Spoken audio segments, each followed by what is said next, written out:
भाग 11 भ्रम का असली स्वामी कौन। वन के भीतर की रहस्यमयी रात धीरे धीरे और भी गाढ़ी होती जा रही थी। रघु दीपक को हाथ में लिए उस दिशा में बढ़ रहा था जहां से उसे धीमी धीमी फुसफुसाहटें सुनाई दे रही थीं। पेड़ों के पत्ते हवा से नहीं, किसी अनजानी शक्ति से कांप रहे थे। चारों ओर फैलते नीले धुएं के बीच अचानक एक तेज गर्जना हुई। रघु, तू फिर लौट आया। मायाजाल से बचकर कोई दूसरी बार नहीं निकलता। रघु ने दीपक को ऊंचा उठाया और बोला, मैं सच्चाई की तलाश में हूँ। यदि मेरी भक्ति सच्ची है तो किसी भी भ्रम का अंत होगा। जैसे ही रघु ने ये कहा, जमीन कांपी। उसके सामने एक विशाल आकृति प्रकट हुई। न पुरुष न स्त्री, बल्कि एक बदलता हुआ रूप। भ्रम देवी का असली रूप। उसकी आंखों में कई आंखें थीं, उसके चेहरे पर कई चेहरे, और उसकी आवाज में कई आवाजों का मेल। वह बोली, मैं भ्रम हूँ, हर उस इंसान की छाया जो भीतर से डरता है। तू सोचता है कि मेरी परीक्षा खत्म हो गई। नहीं रघु, अब असली आरंभ होगा। रघु शांत था। दीपक की लौ हल्के हल्के कांप रही थी, लेकिन बुझने से इनकार कर रही थी। परीक्षा की शुरुआत। 3 भ्रम। भ्रम देवी ने हाथ उठाया और हवा में चक्र की तरह 3 गोले बने। रघु, तेरी अगली परीक्षा ये 3 भ्रम है। जो व्यक्ति स्वयं को नहीं समझता, वह मेरी दुनिया का गुलाम बन जाता है। भ्रम 1, स्वयं का डर। पहला गोला फटते ही रघु ने खुद को एक वीरान झोपड़ी में पाया।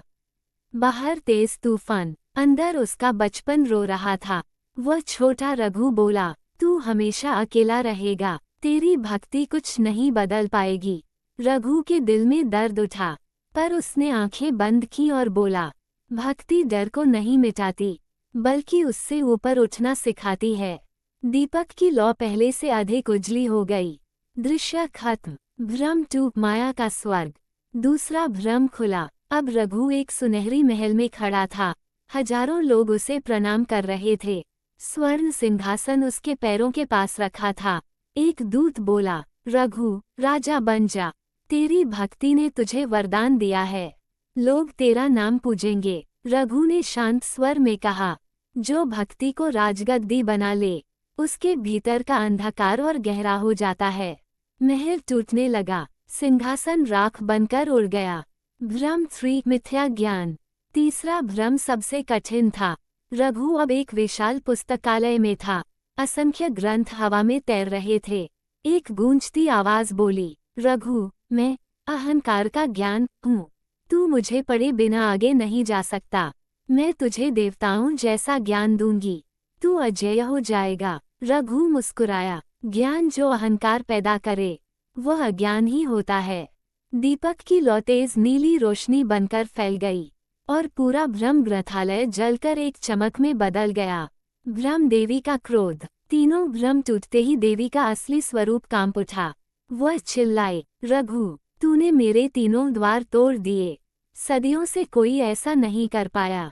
रघु ने हाथ जोड़ते हुए कहा, भक्ति ने किया है, मैंने नहीं। भ्रम देवी ने गहरी सांस ली और बोली, रघु, सदियों बाद कोई ऐसा मिला है जिसने मायाजाल को नहीं, स्वयं को जीता है। तू अगले स्तर के लिए तैयार है। अचानक आकाश लाल हो गया। वृक्षों की छाया लंबी हो गई, और जमीन पर एक विशाल चिन्ह उभर आया। देवी ने कहा, अब तेरी भक्ति का सामना होगा अहंकार के देव से, जो स्वयं को ही भगवान समझता है। रघु ने दीपक उठाया। लौ स्थिर थी, शांत थी और दिव्य चमक में थी।